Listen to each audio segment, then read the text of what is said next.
Hi, this is Bill Cecil, and welcome to episode number 24 of my podcast series, Best Year Ever or Bust. The podcast series designed to make every year as a teacher your best year ever by helping you help your students make it their best year ever as well, despite any and all challenges you encounter along the way. Best year ever or bust, baby! That's the winning mindset I'm encouraging you to develop 100% all in this and every year in your classroom.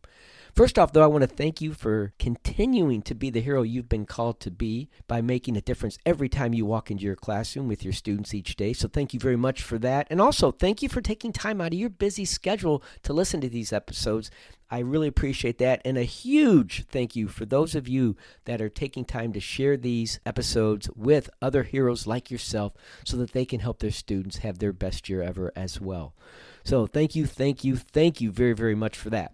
Okay, so in today's episode, I want to share with you the second most important thing of the top 3 or 4 things I learned throughout my teaching career that helped me maintain my love, passion, and enthusiasm for teaching throughout my 31-year teaching career, despite any and all the challenges I encountered along the way. And believe me, in 31 years, you're going to encounter quite a few challenges.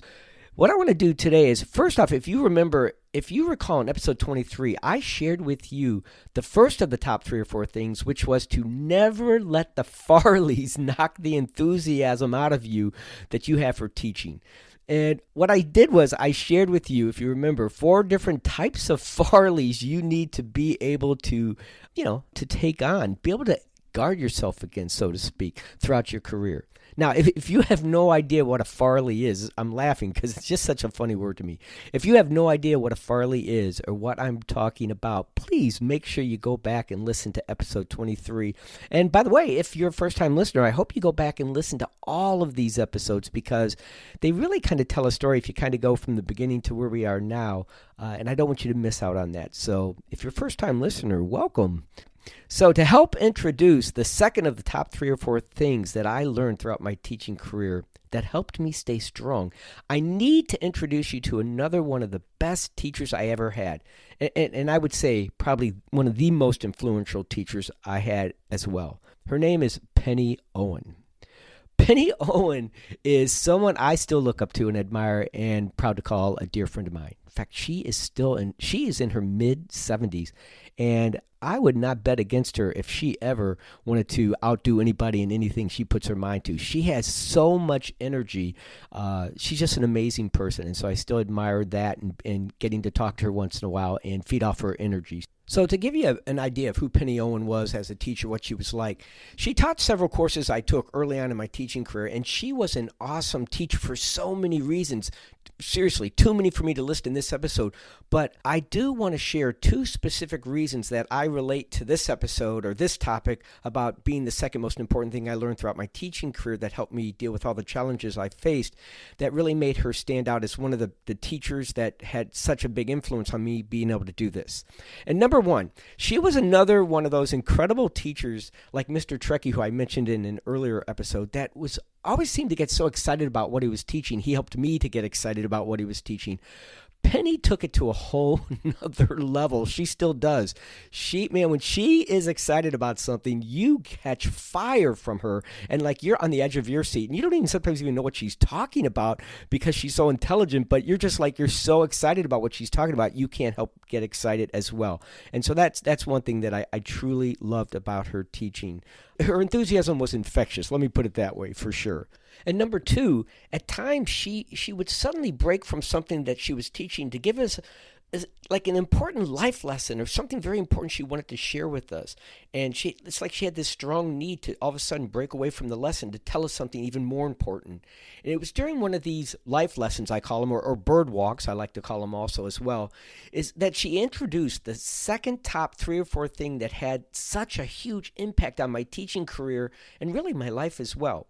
So I want to tell you this story real quickly. So we're in her class this one day, and she's going full force with passion, teaching with passion, and we're getting into the lesson, and all of a sudden she pauses. It's like she gets a thought in her head, and she kind of stops and pauses, and you can tell there's something, she's about to do something, which of course then she does. She steps forward towards us, which tells us, uh-oh, here comes the bird walk, here comes the life lesson, and she just looks at us, and very seriously she says, whatever you do in life, don't be glib.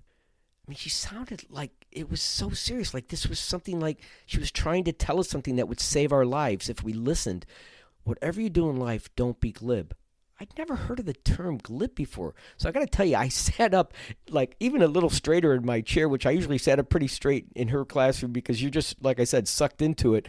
But it just, you knew this was going to be big. She totally had my attention as well as everybody else in the classrooms. She had our full attention as she continued. So she went on and she said, glib means that whatever you're talking about or doing, you appear to just be phoning it in. You're just going through the motions. For example, like The Walking Dead or Farley's. Remember The Walking Dead Farley's or Zombie Farley's that I talked about in episode 23. She says you do it with no energy, no passion, no life. You're just going through the motions. That's the term that's stuck in my head. It's like you're just going through the motions. There's nothing special about it, she said, or unique about what you're doing or how you're doing it. So she challenged each and every one of us sitting in her class that day to live our lives in such a way that we would never, ever be considered glib. She then challenged each of us to live our lives looking for ways to stand out, to be unique, to be different, to live with passion. She was challenging us. Now notice, Penny challenged me in that moment to do and to be just the opposite of what that first grade teacher, Mrs. Farley, told me to do my first year of teaching when she stared at me in my classroom after school and gave me that finger, pointing the shaking finger at me and said, why don't you tone it down, right? And then she went on to say, give us a few years. We'll knock that enthusiasm out of you. That's what she was basically saying is give us a few years and we'll knock, just be glib like the rest of us. We'll knock that enthusiasm out of you and you can be like everyone else.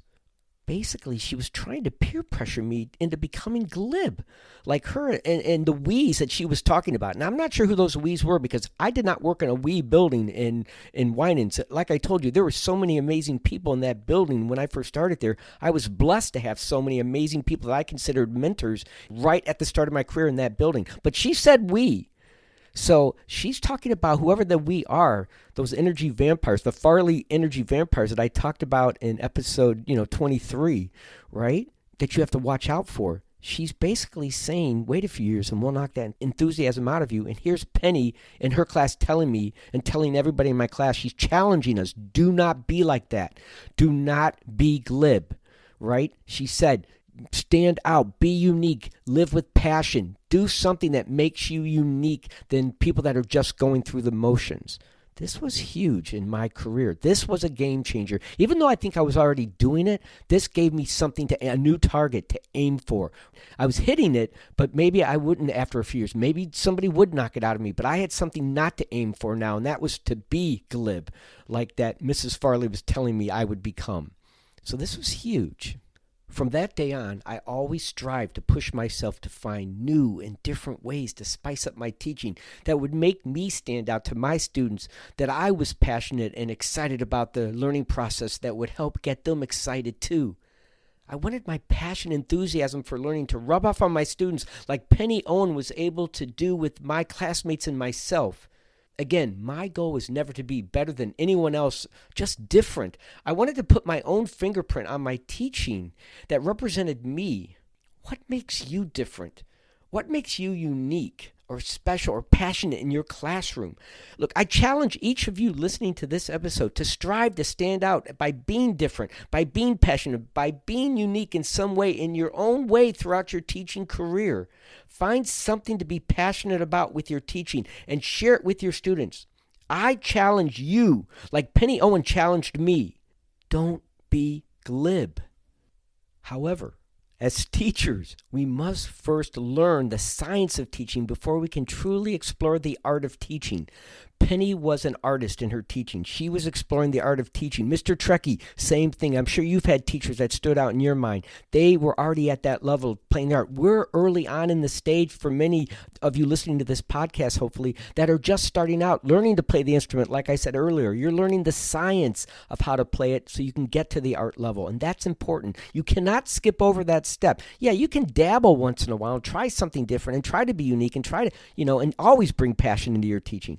But really focus on the science of teaching first. My first years in my classroom, as I mentioned in an earlier episode, I know because I mentioned Betty Nover and Pam Oger as being master teachers in my building. In fact, they were one of many master teachers in my building, but they were the ones closest to me and closest to my grade level I'd go to. But there were many people I went to throughout my first year. I created my own team of mentors. They didn't give me a team of mentors. Many of them offered to help me, but I decided I'm going to make all of these really good teachers my mentors. I'm going to go to them. Instead of closing my door like so many teachers do when they struggle, I opened my door and went and knocked on their doors. I would go to them and say, Can I work with you? Do you have a minute? Can I pick your brain? Can you give me some ideas? I'm trying to do this. I guarantee you, they won't be upset with you. They won't be annoyed. They'll be flattered. They will be flattered and they will give you their time. So do not be afraid to go to these people because you have to learn the science of teaching first. Also, if your district offers workshops, take them. That's what I remember doing early in my career as a teacher. I took as many workshops that were offered.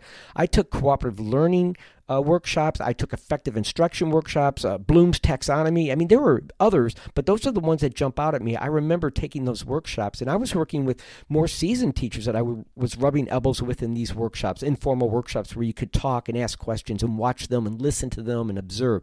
And what was great in my district was they would actually have you commit that you would be able to go and observe other teachers if you would allow other teachers that were in these workshops to come observe you. So it put pressure on you, but it was good pressure because it made you get used to having people come in your room and being able to teach in front of them instead of jamming up every time the principal comes in to observe you for an evaluation or something like that, or parents happen to pop in, or any other teachers. So it became very easy for me doing these workshops to learn some of these things, but also to get comfortable having people coming and me going in other people's classrooms and just blending in and feeling like I could jump right in, almost like musicians when they start to play together.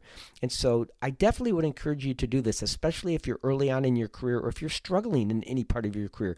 Ask your district or your local ISD if you have one of those, intermediate school districts, if you can go there and take some workshops. Usually they'll pay for them or they're free. Somebody in your district will pay to go to those because it's good for them, good for the school if you do this.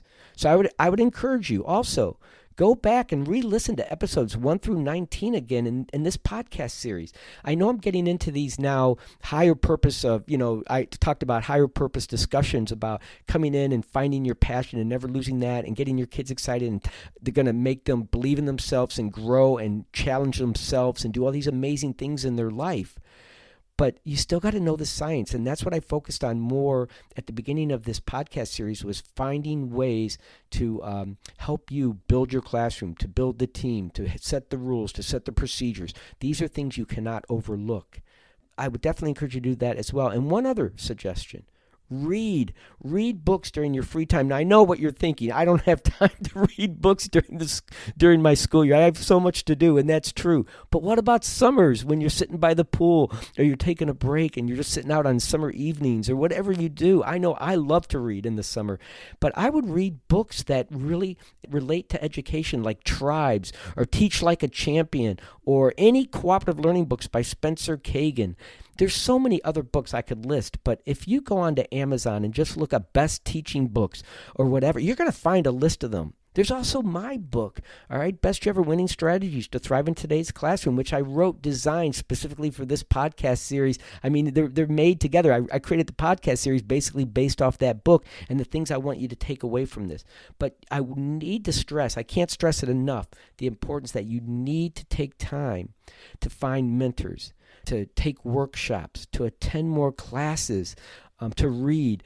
Do these things because as an artist, you always want to get better at your craft, but it starts with getting comfortable with teaching and the mechanics of it, and to know that you have control in your classroom so that you can then explore the art. Now this is where it gets exciting. Now we're at that level, let's assume. This is when I remember when I got to start exploring the art of teaching. When I started, it was about 3 or 4 years in, I started to really feel comfortable with myself. I felt like a little bit like Betty Nover, Pam Ogle, and other great teachers in my building. I could see feelings of little signs of me doing what they were doing, and it felt great. But now I was starting to wanting to be creative, and I wanted to put in some of my own things or my own personality or my own passions or things that I would like to have seen when I was a kid in school, that I wish my teachers had done for me. And so I would definitely start experimenting. This reminds me of something. I want to share a quick story with you, if you don't mind. My son Joe when he was in high school, he was in band and he was also in jazz band. He was busy, man. He was running and doing all these other things, but he was in band and jazz band. He was a good saxophone player. And I remember they were doing this big competition where they were going to this place where many different schools were gathering with their band. I can't remember if it was band or jazz band. I think it was band because I remember the groups were quite large. And it was an all-day competition where they would go in and these judges would judge them on their playing. There'd be no audience other than the parents or families of the people that were playing. And then they would leave. They'd clear the auditorium and bring in the next group. So this was an all-day event. And I remember we're waiting around, and finally my son's group got to go into this auditorium. We got to go in with them, and they played a number of tunes. I think it was like 3 tunes. And then they stopped. And then the judge spoke to them. He didn't give them their score. That would be announced at the end, how they scored compared to the other schools or whatever. And so, but it was, he started just talking to them about what they did. And he said to them, I'm really impressed with how well you guys played technically together. You played very well together. It sounded like you're, working as one when you're playing, and the music sounded that way. And technically, you were playing your instruments well because you didn't hear any instruments that were out of tune or going off notes or this or that or whatever the jargon they were using. I remember it was very technical, but I just remember thinking, yeah, he likes them. It sounds good. But then he paused and he said at the end, he said, so you should be very proud of yourself. But what he said is, before you leave, I want to talk to you about the art of playing your instruments. He said, that will come with time. Because right now, what you're learning to do is to learn the technical side of playing your instruments. But with time, you're going to learn how to infuse your heart, soul, and passion into your music. And that's when it's going to become an art. That's when it's going to become super special. So do not, whatever you do, give up playing your instrument before you get a chance to reach that level. And I'm not putting you down. It takes time to get to that level. I was telling you that when I talked about my 5th graders playing compared to the high school students. But he was telling these high school students the same thing. You can take it to the next level, but you got to stick with it. You can infuse your own passion and artistry into your music by getting to that level where you don't have to think about the technical anymore. You can just feel as you're playing the passion and love or whatever is coming through your music. Oh, it made me want to pick up an instrument and start playing right away, but I knew it would sound like a goose being stepped on, so I didn't even attempt it. But seriously, I want to share what I think he was getting at. And I remember reading this sometime long ago in a book, and I'd written it down, and sorry I don't have who said it, but I thought it's pretty good, and it fits this situation. I wrote down, it's not the job that makes you an artist, but the passion and heart that you put into the job that makes you an artist. It doesn't matter if you're playing an instrument. It doesn't matter if you're teaching. It doesn't matter if you're an administrator, a waitstaff person at a restaurant, a salesperson, or an athlete or a performer, or even a pooper scooper on Mackinac Island. You should play it with heart. You should give your best. Put your passion and your heart into it. Now, I know what you're thinking. Come on, a pooper scooper on Mackinac Island. For those of you that aren't from Michigan listening to this, we have a beautiful island in northern Michigan that is like a throwback in time. You go there and it's just this beautiful island, and it's about, you can ride your bike around. It's just beautiful. There's a line of stores and restaurants and shops, but there's no motor vehicles. It's all horses and bikes, horses, buggies, or carriages and bikes. And so it's a time from the past, but people love to go up there. But they're literally, one time I was up there with my family. We go up, once every couple of years or so often. My wife and I would go up there for our anniversary on occasions. But I remember we were up there with our son when he was younger, and there was this pooper scooper, because up there on the island, like I said, there's so many horses that they literally have to follow these people are paid to follow the horses, and they have these like brooms and these wooden things like dustpans almost, but big wooden dustpans that they scoop the horse poop into those to get them off the road. So bikers and people walking across the street to get some fudge, which is big on the island, you're not stepping into the horse poop. So, but this guy was an artist. You talk about anybody could be glib in their job. It'd probably be that job all day. What do you do all day? I follow horses and pick up the poop. That's not the most exciting life. But this guy took it to a new level. I kid you not. This guy was up there and he was drawing a crowd. How do I know? Because we were at the far end of the street by some hotels, and at the far end, on this main drag, this main street with all these stores, you see a crowd of people, not at the stores on the sidewalk where we usually see them. They were in the street making a big circle, like something was going on. So we thought it was a street performer. So we kind of made our way down there because you could hear people laughing and clapping. This guy was still doing his job as he was walking. He just had this crowd following him because he was making jokes. He was talking about, you think you have a crappy job, huh? Let me tell you about mine. And people are laughing. And he's talking about fresh fudge. Don't go in there. They're overpriced. This is fresh. You can see it's fresh. It's still steamy. I mean, he had the people laughing, and it was just funny. And he had way more jokes than I did. Just those are the ones I think I remember. And I thought, now there is a person that stood out in their job. They're going to go somewhere in their life, and somewhere somebody's going to notice them and probably give them a higher position up. They're going to work their way up from a pooper scoop to who knows what, probably the president or the governor of the island. I don't think there is one, but if there was, it would be probably this person that was making it into an art form. But seriously, you got to get in the habit of going out and looking in public at wherever you go or whatever you're doing.